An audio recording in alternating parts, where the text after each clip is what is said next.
우리 사람들마다 이름이 있지요. 모든 짐승들도 합당하게 불려지는 이름이 있어요. 그 이름은 그 사람의 캐릭터도 되고 성격을 대신해주고 기질과 품성까지 느끼게 해주는 것입니다. 저의 이름은 인원. 사람들만 모일라 치면 자꾸 내 이름을 자기들 멋대로 불러대요. 인원 점검해보라고. 인원이 몇 명 모였냐고. 인원이 모자란다고. 동방인, 근원, 원. 그래서 동방의 근원이라고 하는 이런 뜻으로 제가 생각을 하고 있어요. 이렇게 사람에게 이름이 있는 것처럼 하나님께는 명칭이 있습니다. 이름도 되고 명칭도 돼요. 하나님은 영이시기 때문에 우리 인간의 눈으로 볼 수 없습니다.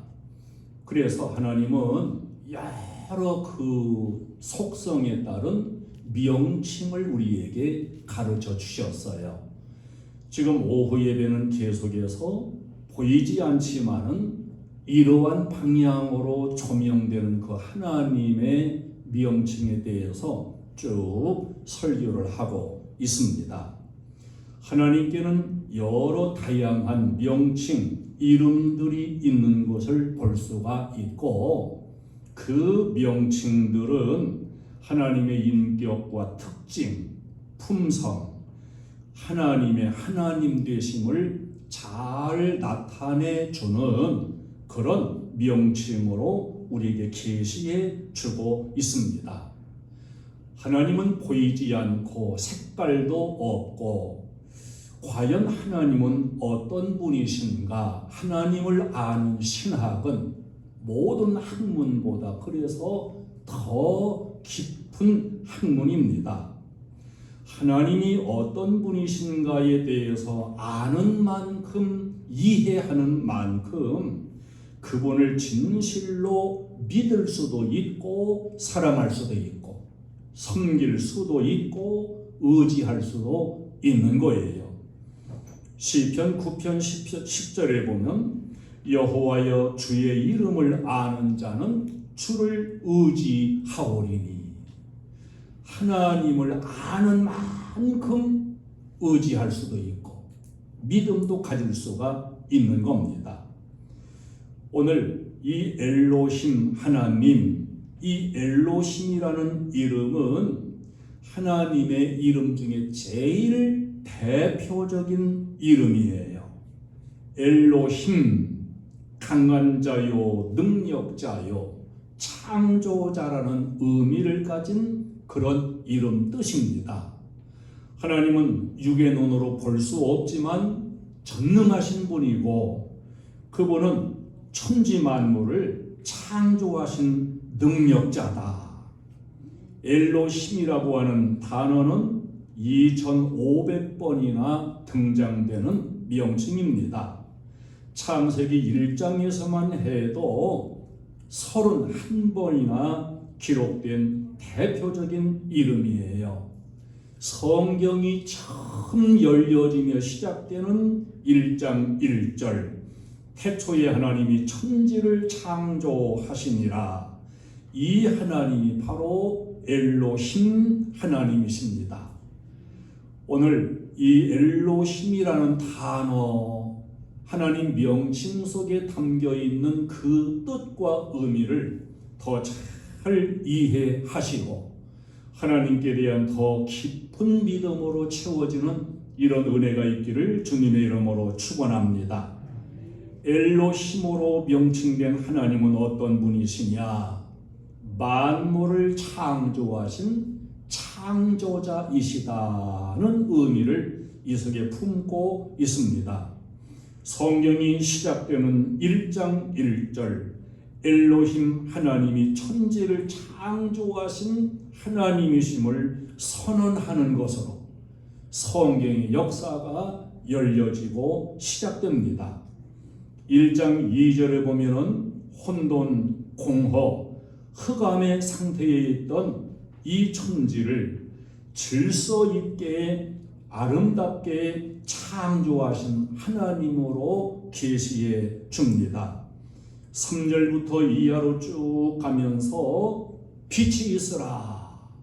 빛을 창조하신 엘로힘, 하늘, 땅, 바다를 창조하시고 풀과 채소, 과목을 창조하시고 해와 달과 별과 생물을 창조하시고 새와 물고기, 짐승들을 창조하신 엘로힘 하나님을 선포하고 있습니다.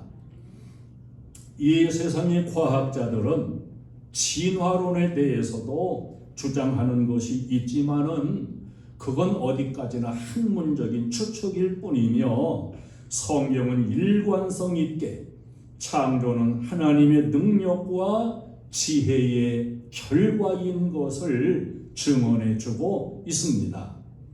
로마서 1장 20절에 창세로부터 그의 보이지 아니하는 것들 곧 그의 영원하신 능력과 신성이 그가 만드신 만물에 분명히 보여 알려졌나니. 하나님은 보이지 않아요. 영원하신 능력과 신성으로서 모든 만물을 창조해가지고 우리에게 분명히 보여서 알려주고 있는데, 그러므로 그들이 핑계하지 못할지니라. 핑계하는 건 전부 불신앙 가운데서 핑계를 대고 있지만은 핑계할 수 없다고 말씀해요. 현대 과학이 아무리 발달했다고 해도 과학은 아직도 하나님 창조 세계의 한 부분씩만을 터치하고 있을 뿐이고 여전히 창조의 일들은 신비로 남아 있습니다. 창조의 신비를 알면 알수록, 우리가 느끼면 느낄수록 창조주 하나님께 엎드려서 겸손히 그분께 찬양하고 경배하지 않을 수가 없는 거예요. 진화가 되었다느니 이런 터무니없는 이야기가 쏙 들어갈 수밖에 없는 것입니다. 요한계시록 4장 10절로 11절에는 모든 시대를 대표하는 24 장로들이 이 땅의 세계가 아닌 저 천국의 세계, 천국 보좌에 앉으신 하나님께 엎드려서 경배를 해요. 우리 주 하나님이여 영광과 존귀와 권능을 받으시는 것이 합당하오니 주께서 만물을 지으신지라. 왜 하나님께 경배를 드리냐? 만물의 창조자 엘로힘 하나님이시기 때문임을 보여주고 있습니다. 하나님은 태초에도 천지 만물을 창조하셨으며 끊임없이 창조의 역사는 이루어져 갔고 지금도 여전히 부분적이지만 하나님의 창조의 역사는 계속 이루어져 가고 있음을 우리는 믿어야 됩니다. 이사야 43장 19절로 21절에 내가 새 일을 행하여 나타내 준다. 광야에 길을 내고 사막에 강을 내리니 모두가 먹고 짐승까지도 그 물을 마시고 백성들이 찬송하게 되리라고 말씀하고 있습니다. 지금도 하나님의 창조적인 역사와 능력은 엘로힘 하나님을 통해서 계속 이루어지고 있다는 것, 우리 이것을 믿어야 돼요. 여러분, 피부에 보톡스를 맞는 것보다 창조 엘로힘 하나님께 내 피부가 팽팽하게 해주시옵소서 그렇게 기도하세요. 보라 내가 새 일을 다 이루어 놓았다. 이제 나타났으니 너희가 보고 알리라. 창조자 엘로힘 하나님은 오늘 본문에서 복수로 계시됩니다. 이 복수, 거기서 바로 삼위일체의 신비로운 교리가 나왔어요. 삼위일체 하나님이 창조 사역에 함께 하신 증거로 우리에게 보여줍니다. 1장 26절부터 우리라는 단어가 나와요. 이 우리는 복수입니다. 성부 하나님, 성자 예수님, 보혜사 성령님, 삼위 하나님께서 내 삶의 창조의 역사와 축복을 이루신다는 것을 이 삼위일체 하나님을 통해서 보여줍니다. 우리가 믿음을 가졌다는 것은 지금도 이루어주시는, 지금도 계속 내 삶 속에 부분적이지만 창조의 역사를 이루시고 새 일과 새 역사를 이루시는 그 하나님을 바라보며 사는 삶, 이게 바로 우리의 믿음인 거예요. 하나님은 천지 만물을 창조하셨을 뿐만 아니라 엘로힘, 우리 인간을 창조하신 창조자임을 선언해주고 있습니다. 창세기 1장의 엘로힘 하나님의 이 창조 사역 가운데서 창조의 절정, 최고의 클라이막스, 그건 바로 인간의 창조예요. 강하고 능력 있는 전능자, 그 초월적인 능력으로 최고의 걸작품을 만드신 것이 바로 하나님의 형상을 닮은 인간인 것을 증거해 줍니다. 모든 만물 피조물도 다 오묘하거니와 우리 인간 사람의 존재보다 더 신비로운 존재가 어디에 있겠습니까? 여러분, 이 머리에서 발끝까지 한번 곰곰하게 생각을 해보세요. 얼마나 신비로운 창조의 산물인가를 우리가 생각할수록 깊이 빠져들어갈 수밖에 없는 겁니다. 유명한 크리스찬 의사였던 폴 브랜드와 필립 얀시가 명절을 썼는데 오묘한 육체라고 하는 이런 명절을 썼어요. 살아있는 세포를 관찰한 그러한 감동적인 그 역사들을 세세히 기록해주는 그러한 책인데, 살아있는 세포의 존재야말로 지상의 최대의 경이 중 하나가 되어야 마땅하다. 사람들이 진정한 생명의 경의를 깨닫는다면 우리는 깨어있는 하루 종일 이 세포의 비밀을 경탄하며 말해도 부족할 것이다. 이 세포는 우리 눈에 사실 보이지도 않아요. 그러나 엄청난 그 세포들이 어떻게 아주 살아있는 생명체로 하나님 창조의 능력 안에서 이 세포가 움직이느냐, 이걸 그야말로 깨닫는다면 그걸 다 말할 수 없다는 겁니다.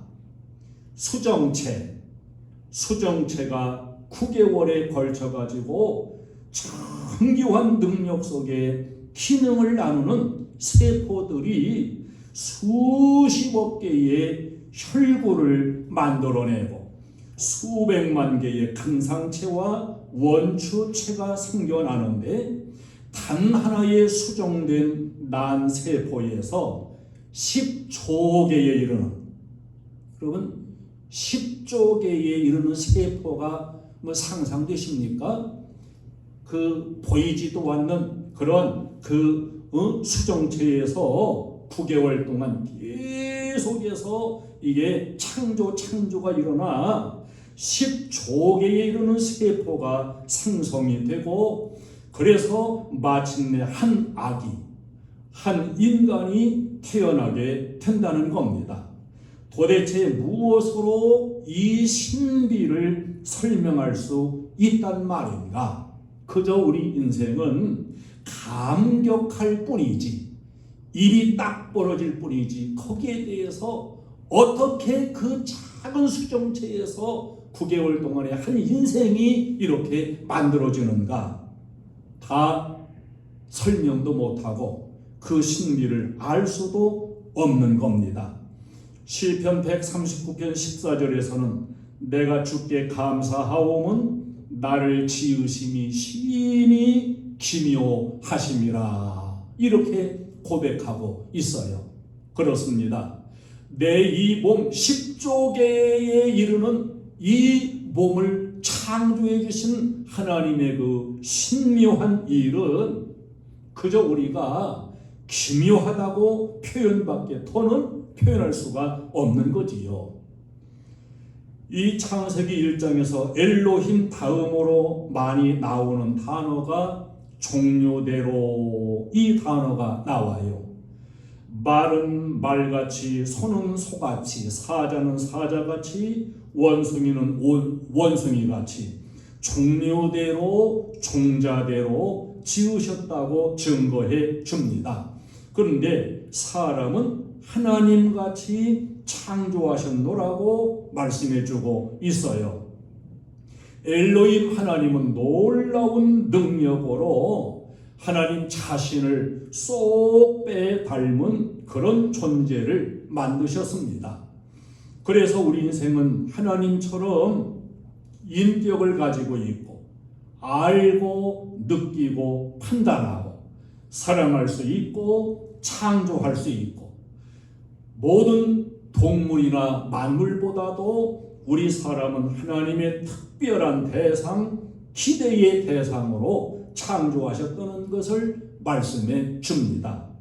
우리 인간이 인간답게 산다 그 말은 우리를 만드신 엘로힘 하나님의 기대를 이루어드리는 삶, 그 삶을 살아드리는 것을 의미하는 것입니다. 우리가 우리 인생을 창조하신 하나님의 기대를 이루어서 그 기대에 어긋나지 않게 살려면은 우리 인생은 자꾸 그분과의 가까운 교제를 이루어 가야 돼요. 하나님 앞으로 가까이 나가야 되고 하나님의 깨우침을 입어야 되고 하나님의 은혜를 입어갈수록 하나님의 기대를 이루어드리는 삶을 살아갈 수가 있는 것입니다. 그 하나님으로부터 멀어지면 멀어지는 만큼 우리 인생은 그 하나님의 기대를 저버리게 되고 자꾸만 죄로 빠져가고 타락으로 흘러간다는 사실을 알아야 돼요. 고린도전서 1장 9절에 너희를 불러 그의 아들 예수 그리스도 우리 주와 더불어 교제하게 하시는 하나님은 미쁘시도다 이랬습니다. 하나님은 우리 인생을 하나님 쏙 빼닮게 창조하시고서 하나님과 가깝게 교제하고 교통할 수 있는 이런 존재로 만들어 주셨습니다. 그래서 우리 주님과 더불어 하나님과 교제할 수 있도록 이렇게 창조해 주신 하나님은 미쁘시다. 하나님은 우리 인생들의 경배를 기다리고 계시고 또 우리 인생과의 교제를 기다리고 계시다는 것을 여러분 알아야 됩니다. 하나님을 자꾸 만나고 하나님과 가까워지고 하나님과 교제하고 하나님 기대하는 삶을 이루어 드리려면 자꾸 하나님께로 가까이 가야 돼요. 하나님을 더 알아가야 돼요. 그렇게 함으로써 죄와는 멀어지고 세속과는 멀어지고 하나님의 기대를 이루어 사는 인간다운 삶이 형성되게 되는 것입니다. 예배 한 번 빠지면 그만큼 하나님에게서 멀어짐을 알아야 돼요. 최초의 인간은 하나님과 교제하는 대상으로 만들어 주셨습니다. 그래서 에덴 동산은 하나님과 직접적으로 만나고 교제할 수 있는 이런 은혜로 하나님이 채워 주셨어요. 근데 이 인생이 하나님과 교제하는 것을 해야 되는데 하나님과의 교제에 힘쓰지 않고 바로 사탄, 뱀과 만나 교제하고 뱀과 대화하다가 결국은 하나님의 기대에 어긋나는, 결국은 인생은 타락하고 범죄한 존재가 되어버리고 말았습니다. 여러분, 엘로힘 하나님으로부터 내가 창조받았어요. 그 하나님의 기대를 이루고 살아야 돼요. 그러려면 끊임없이 하나님께 가까이 가고 하나님과 교제하고 하나님의 뜻을 더 깨닫고 그 하나님의 원하시는 바 뜻대로 우리가 살아가야 될 줄로 믿습니다. 사람하고의 교제도 잘 하시지만은 하나님과의 교제 귀하게 여기고 하나님과의 관계를 더 귀하게 여길 수 있는 이런 신앙의 자세를 가지시기를 축원합니다. 여러분 자신을 항상 볼 때마다 나는 누구를 닮았는가? 물론 부모 닮았지요. 그러나 나 이 존재는 하나님 닮았다는 것을 늘 확인하시기를 바랍니다. 나는 하나님을 닮은 존재다. 하나님이 모든 만물들도 보시기에 좋았다고 했지만은 우리 인간을 만드시고서는 31절에서 보시기에 심히 좋았더라 그랬어요. 보시기에 심히 좋았더라. 하나님은 하나님 닮게 창조된 우리 인생을 보시고 심히 좋아하셨습니다. 오늘날도 여러분을 보실 때마다 하나님이 심히 좋아할 수 있는 그런 하나님과의 교제의 대상으로 하나님의 기대를 이루는 삶으로 살아갈 수 있기를 바랍니다. 이제 하나님처럼 우리도 모든 걸 좋게 보고 좋게 여길 수 있는 그런 시각을 가지고 살아야 돼요. 여러분 만물을 좋게 보세요. 사람을 좋게 보세요. 좋게 보고 사는 하나님의 시각이 되시기를 주님의 이름으로 축원합니다. 우리 교회 좋은 교회, 우리 목사님 좋은 목사님, 우리 교회 장로님 좋은 장로님, 우리 교회 권사님 좋은 권사님, 우리 부모님 좋은 부모님. 아멘을 안 하니까 다시 처음부터 우리 교회 좋은 교회, 우리 부모님 좋은 부모님, 우리 자기 좋은 자기. 이게 타락이 될수록 내가 어쩌다가 눈이 삐었지 저런 사람하고 결혼을 했단 말인가? 이게 문제예요. 하나님이 꼭 맞게 나에게 이렇게 맞춰주셔가지고 저렇게 최고 보기도 좋고 사랑스러운 그런 그 일을 주셨다. 이런 시각으로 바꿔야 돼요. 한번 하세요. 보시기에 심히 좋았더라. 모든 걸 자꾸 좋게 보는 하나님의 시각을 갖고 사시기를 바랍니다. 엘로힘 하나님은 인간을 축복하신 하나님이십니다. 하나님은 자신을 닮은 인간을 창조하시고서 제일 먼저 하신 일이 축복하신 거예요. 오늘 28절에서 나오잖아요. 하나님이 그들에게 복을 주시며 하나님이 그들에게 이르시되 생육하고 번성하여 땅에 충만하라. 땅을 정복하라. 바다의 물고기와 하늘의 새와 땅에 움직이는 모든 생물을 다스리라. 그러면 왜 하나님이 축복하신 인생의 삶 속에 때로는 어려움도 있고 고난도 있는가? 예레미야 애가 3장 33절에 보면 주께서 인생으로 고생하게 하시며 근심하게 하심은 본심이 아니시로다. 이렇게 말씀하고 있습니다. 우리가 고생하는 과정도 만나게 되고 근심의 과정도 만나게 되지만 징계나 그 고생 근심은 본심이 아니고 축복하시는 것이 근본적인 하나님의 본심이라는 거예요. 그래서 그분은 인생이 돌이킬 때마다 용서하시고 돌이킬 때마다 축복을 회복시켜 주시는 하나님이십니다. 죄악이 가득 찼던 세상을 홍수로 심판하는 게 창세기 7장에 나오지요. 그 심판 후에 엘로힘 하나님이 첫 번째로 하신 일이 무엇이냐? 창세기 9장 1절에 하나님이 그 홍수에서 살아난 인생들에게 축복하시는 일을 제일 먼저 하셨어요. 하나님이 노아와 그 아들들에게 복을 주시며 생육하고 번성하여 땅에 충만하라. 이렇게 하나님이 축복하셨습니다. 여러분, 이 엘로힘 하나님 속에 들어있는 그 계시적인 진리를 잘 내 진리로 가져야 돼요. 우리의 믿음의 조상은 아브라함이에요. 축복의 근원도 아브라함입니다. 아브라함이 본래부터 축복의 근원이 아니에요. 저 갈대아 우르 땅에서 우상을 만들어 팔던 그런 가정에 살던 사람입니다. 아브라함이 거기에 그대로 살면 믿음의 조상도 못 되고 축복의 근원도 못 돼요. 그러니까 하나님이 이 아브라함을 너의 본토 친척 아버지 집 고향 떠나라, 청천벽력 같은 명령을 내려가지고 떠나게 하셨어요. 이게 고향 떠난다는 게 쉽지 않습니다. 그러나 하나님은 아브라함이 복의 근원이 되게 하시려고 자기 기반이 다 되어 있는 고향을 떠나가게 하신 거예요. 자, 야곱을 한번 생각해 봅시다.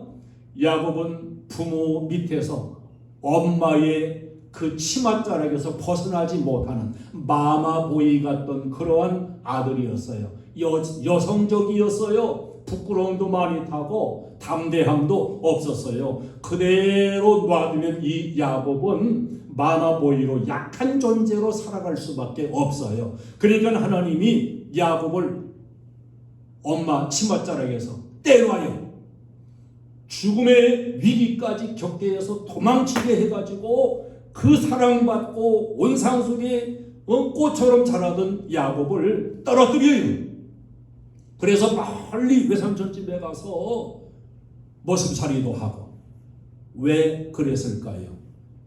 야곱을 강하게 만들고 축복의 사람을 만드시려고 그렇게 한 거예요.